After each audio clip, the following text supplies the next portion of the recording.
بسم اللہ الرحمن الرحیم۔ بسم اللہ الرحمن الرحیم۔ السلام علیکم ورحمۃ اللہ وبرکاتہ۔ عزیز طلبہ، آج مسند امام اعظم کا سبق نمبر 16 ہے اور اس سبق کے اندر ہم کتاب العلم کو شروع کر رہے ہیں۔ تو اس کے تحت ہم علم کی تعریف اور اقسام کی تفصیل آج کے سبق میں پڑھیں گے۔ کتاب العلم۔ وبه قال حدثنا ابو حنیفۃ عن حماد عن ابی وائل عن عبد اللہ قال قال رسول اللہ صلی اللہ علیہ وسلم طلب العلم فریضۃ علی کل مسلم۔ وبه قال حدثنا ابو حنیفۃ عن ناصح عن یحییٰ عن ابی سلمۃ عن ابی ہریرہ رضی اللہ تعالی عنہ قال قال رسول اللہ صلی اللہ علیہ وسلم طلب العلم فریضۃ علی کل مسلم۔ پہلی حدیث حضرت عبداللہ بن مسعود رضی اللہ تعالی عنہ کی ہے۔ وہ فرماتے ہیں کہ رسول اللہ صلی اللہ علیہ وسلم نے ارشاد فرمایا کہ علم کا طلب کرنا ہر مسلمان پر فرض ہے۔ اور دوسری روایت حضرت ابو ہریرہ رضی اللہ تعالی عنہ کی ہے، اس کا بھی یہی معنی ہے کہ رسول اللہ صلی اللہ علیہ وسلم نے ارشاد فرمایا علم کا طلب کرنا ہر مسلمان پر فرض ہے۔ اس سے اگلی روایت ہے وبہ قال ابو حنیفۃ ولدت سنۃ 80 وحججت مع ابی سنۃ 96 وانا ابن 16 سنۃ فلما دخلت المسجد الحرام ورأيت حلقة عظيمة فقلت لأبي حلقة من هذه فقال حلقة عبد الله بن العارث بن جزء الزبيدي صاحب النبي صلى الله عليه وسلم فتقدمت فسمعته يقول سمعت رسول الله صلى الله عليه وسلم يقول من تفقه في دين الله كفاه الله تعالى مهمه ورزقه من حيث لا يحتسب۔ اس روایت کا ترجمہ یہ ہے کہ امام ابو حنیفہ رحمہ اللہ تعالی فرماتے ہیں ولدت سنۃ 80، میری پیدائش سن 80 ہجری کی ہے، میں نے 96 ہجری میں سنۃ 96 96 ہجری میں جبکہ وَأَنَا ابْنُ 16 سنۃ جبکہ میری عمر 16 سال تھی اپنے والد کے ساتھ حج کیا، ماں ابھی اپنے والد کے ساتھ حج کیا۔ فلما دخلت المسجد الحرام، جب میں مسجد حرام میں داخل ہوا تو وہاں میں نے ایک بہت بڑا حلقہ دیکھا، تو میں نے اپنے والد سے پوچھا یہ کس کا حلقہ ہے؟ فقال، تو انہوں نے فرمایا یہ صحابی رسول حضرت عبداللہ بن حارث بن جزع الزبیدی رضی اللہ تعالی عنہ کا حلقہ ہے۔ چنانچہ میں نے آگے بڑھ کر ان کے حلقے میں شرکت کی تو میں نے سنا یہ فرما رہے تھے سمعت رسول اللہ صلی اللہ علیہ وسلم کہ رسول اللہ صلی اللہ علیہ وسلم نے ارشاد فرمایا جو شخص اللہ کے دین میں سمجھ بوجھ حاصل کرنے کی راہ پر چلتا ہے کفاہ اللہ تعالی مہمہ، اللہ تعالیٰ اس کے کاموں میں اس کی کفایت فرماتا ہے، ورزقہ من حیث لا یحتسب، اور ایسی جگہوں سے اسے رزق عطا فرماتا ہے لا یحتسب جہاں سے اس کو وہم و گمان بھی نہ ہو۔ اس سے اگلی روایت ہے وبہ قال حدثنا ابو حنیفۃ عن اسماعیل عن ابی صالح عن ام ہانی قالت قال رسول اللہ صلی اللہ علیہ وسلم یا عائشہ لیکن شعارک العلم والقرآن۔ اس کا ترجمہ یہ ہے کہ حضرت ام ہانی سے مروی ہے، وہ فرماتی ہیں رسول اللہ صلی اللہ علیہ وسلم نے ارشاد فرمایا اے عائشہ تمہارا شعار قرآن اور علم ہونا چاہیے، لیکن شعارک العلم والقرآن، تمہارا شعار قرآن اور علم ہونا چاہیے۔ عزیز طلبہ، پہلی جو احادیث ہیں، پہلی 2 احادیث، ان کے اندر واضح طور پر طلب العلم فریضۃ علی کل مسلم ہے کہ علم کا حاصل کرنا فرض ہے۔ تو علم کسے کہتے ہیں، علم کی تعریف کیا ہے؟ بعض حضرات نے تو یہ کہا ہے کہ علم ایک بدیہی چیز ہے اور بدیہات کی تعریف نہیں ہوا کرتی، جبکہ ملا علی قاری رحمہ اللہ تعالی نے مرقات المفاتیح جو کہ مشکات کی شرح ہے اس میں فرمایا ہے کہ علم ایک نور ہے جو مشکات نبوت سے نکلتا ہے اور اللہ تعالیٰ اسے مومن کے دل میں ڈالتے ہیں جس کی وجہ سے اس پر ہدایت کی راہیں کھل جاتی ہیں۔ یہ تعریف انہوں نے علم کی جو ہے وہ مرقات المفاتیح جو ان کی مشکات کی شرح ہے اس میں علم کی یہ تعریف انہوں نے کی ہے۔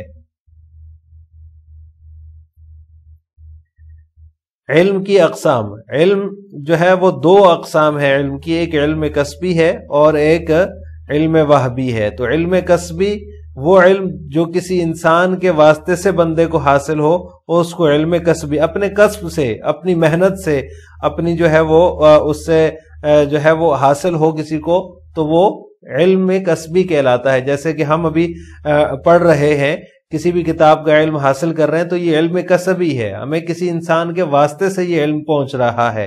جیسے کہ یہ روایت میں نے آپ کے سامنے ذکر کی، تو یہ روایات آپ تک میرے واسطے سے پہنچی تو یہ آپ کے علم میں آ گیا، تو یہ آپ کا علم کسبی ہے۔ اس کی دو قسمیں ہیں، علم کسبی کی بھی دو قسمیں ہیں، ایک فرض عین ہوتا ہے، ایک فرض کفایہ ہوتا ہے۔ اور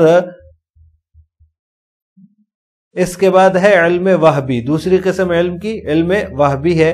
علم وہبی اس علم کو کہا جاتا ہے جس کے حصول میں انسان کا کوئی واسطہ نہ بنے، کوئی انسان دوسرا انسان اس کا واسطہ نہ بنے، وہ علم وہبی ہے۔ اللہ تعالیٰ کی طرف سے اپنے خاص بندوں کو وہ علم عطا کیا جاتا ہے جس کو علم وہبی کہا جاتا ہے۔ اس میں انسان کی اپنی محنت شامل نہیں ہوتی، اپنی جو ہے وہ کوشش اور جد و جہد شامل نہیں ہوتی، بلکہ وہ اللہ تعالیٰ کی طرف سے عطا ہوتا ہے۔ اللہ تعالیٰ اپنے خاص بندوں کو جن کو اللہ تعالیٰ کے ساتھ ایک قرب حاصل ہوتا ہے، ان کو وہ علم وہبی عطا فرماتے ہیں۔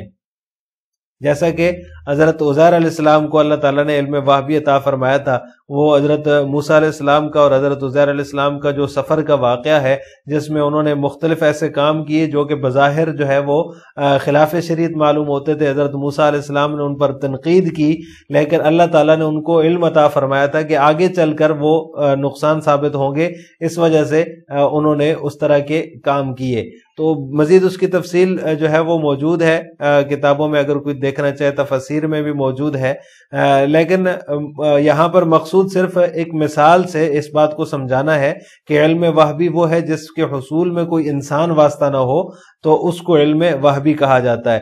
علم وہبی کے حصول کے جو ہے وہ تین ذریعے ہیں، ایک تو وحی ہے، دوسرا الہام ہے، اور تیسرا فراست ہے۔ وحی جو ہے وہ انبیاء پر آتی ہے، الہام جو ہے وہ بھی انبیاء کو ہوتا ہے، اولیاء کو بھی ہو جاتا ہے، اور اسی طرح فراست جو ہے یہ بھی اللہ تعالیٰ مومنین کو، جن کا دل پاک صاف ہوتا ہے، گناہوں سے وہ دور ہوتے ہیں اور اللہ تعالیٰ کیا قرب ان کو حاصل ہوتا ہے، ان کو اللہ تعالیٰ فراست عطا فرماتے ہیں۔ تو یہ تین ذرائع ہیں علم وہبی کے حصول کے، کیونکہ اس میں کوئی بھی انسان جو ہے وہ واسطہ نہیں ہے، تو یہ تینوں ذرائع ایسے ہیں، ان ذرائع سے علم وہبی حاصل ہوتا ہے۔ اب ان احادیث کے اندر جو ہے، چونکہ آپ صلی اللہ علیہ وسلم نے فرمایا کہ طلب العلم فریضۃ علی کل مسلم، کہ ہر مسلمان پر علم حاصل کرنا فرض ہے، تو کتنا علم جو ہے وہ ہر انسان اور ہر مسلمان کو حاصل کرنا فرض عین ہے اور کتنا جو ہے وہ فرض کفایہ ہے؟ تو ہر مسلمان پر ارکان خمسہ جو ہیں، نماز، روزہ، حج، زکوٰۃ وغیرہ، اور اسی طرح حلال و حرام جو ہے، کون سی چیز حرام ہے، کون سی چیز حلال ہے، کون سا کام حلال ہے، کون سا کام حرام ہے، ان چیزوں کا علم سیکھنا یہ لازم ہے اور فرض عین ہے۔ اور اپنے شعبے سے متعلق علم سیکھنا بھی فرض عین ہے، یعنی جس شعبے میں انسان ہے، جس سے وہ اپنی ضروریات پوری کر رہا ہے اور جو اس کا ذریعہ معاش ہے، اس کے حوالے سے بھی اس کو سیکھنا چاہیے کہ کون سا کام میرے لیے حلال ہے اور کون سا حرام ہے، تو یہ بھی فرض عین ہوگا۔ اس کے علاوہ جتنے بھی دین کے شعبے ہیں جو اس سے متعلق نہیں ہیں براہ راست، ان کا علم حاصل کرنا یہ فرض کفایہ ہے۔ جیسے کہ درس نظامی آپ حضرات پڑھ رہے ہیں، تو درس نظامی کا حاصل کرنا یہ فرض عین نہیں ہے، پورا عالم بننا فرض عین نہیں ہے، عالم بننا فرض کفایہ ہے، لیکن روز مرہ کے جو مسائل ہیں، صبح سے لے کر شام تک، شام سے لے کر صبح تک زندگی گزارنے کے جو روز مرہ کے معمولات ہیں، ان کے متعلق اسلامی احکامات کو سیکھنا، ان کو حاصل کرنا، ان کے متعلق علم حاصل کرنا، یہ فرض عین ہے۔ عزیز طلبہ، یہ جو حدیث نمبر 33 ہے، جس میں امام ابو حنیفہ رحمہ اللہ تعالیٰ نے اپنا واقعہ ذکر کیا ہے کہ میں سن 80 ہجری میں میری پیدائش ہے اور 96 ہجری میں نے حج کیا اپنے والد کے ساتھ، اور وہاں جب میں مسجد حرام میں داخل ہوا تو وہاں ایک حلقہ لگا ہوا تھا. میں نے اپنے والد سے پوچھا تو انہوں نے فرمایا کہ یہ صحابی رسول حضرت عبداللہ ابن حارث رضی اللہ تعالیٰ عنہ کا حلقہ ہے. تو میں قریب گیا، میں وہاں جا کے جو ہے شریک ہوا، تو وہاں میں نے سنا کہ وہ فرما رہے تھے من تفقہ فی دین اللہ کفاہ اللہ مہمہ ورزقہ من حیث لا یحتسب. اب یہ بھی جو حدیث انہوں نے بیان کی حضرت عبداللہ بن حارث رضی اللہ تعالیٰ عنہ نے، یہ بھی علم دین کی فضیلت پر ہے. لیکن یہ جو حدیث ہے یہ وحدانیات میں سے ہے. اس کا ذکر ہم نے شروع کے اسباق میں کیا تھا کہ سب سے عالی سند جو کہلاتی ہے وہ وحدانیات ہے، یعنی نبی کریم صلی اللہ علیہ وسلم اور راوی کے درمیان صرف ایک واسطہ ہو.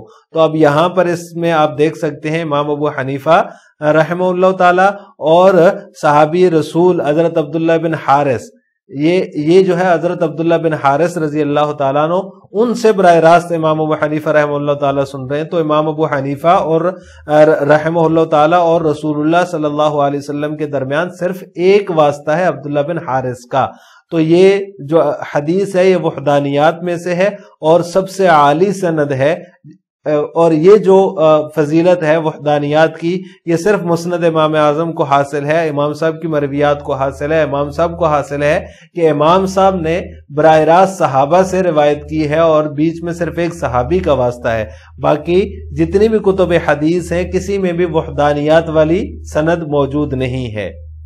اس سے اگلی حدیث جو ہے حضرت عائشہ رضی اللہ تعالی عنہا سے آپ صلی اللہ علیہ وسلم نے جو ہے وہ مخاطب ہو کے فرمایا کہ آپ کا شعار جو ہے وہ قرآن اور علم ہونا چاہیے. تو اس میں بھی حضرت امی عائشہ رضی اللہ تعالی عنہا کی فضیلت ہے، ان کو پوری کائنات کی تمام عورتوں پر فضیلت حاصل ہے، اور ان کی ذہانت کو، ان کی فطانت کو جو ہے وہ دیکھتے ہوئے آپ صلی اللہ علیہ وسلم نے ان کے متعلق یہ فرمایا کہ آپ کا شعار جو ہے وہ علم اور قرآن ہونا چاہیے. اسی وجہ سے سب سے زیادہ جو اسلامی احکام اگر کسی خاتون سے مروی ہیں تو وہ حضرت عائشہ رضی اللہ تعالی عنہا ہیں.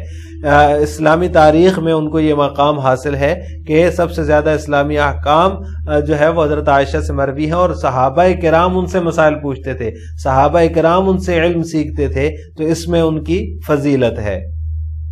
لہٰذا آج کے سبق کا خلاصہ یہ ہوا کہ ہم نے علم کی تعریف اور علم کی اقسام کی تفصیل پڑھی ہے.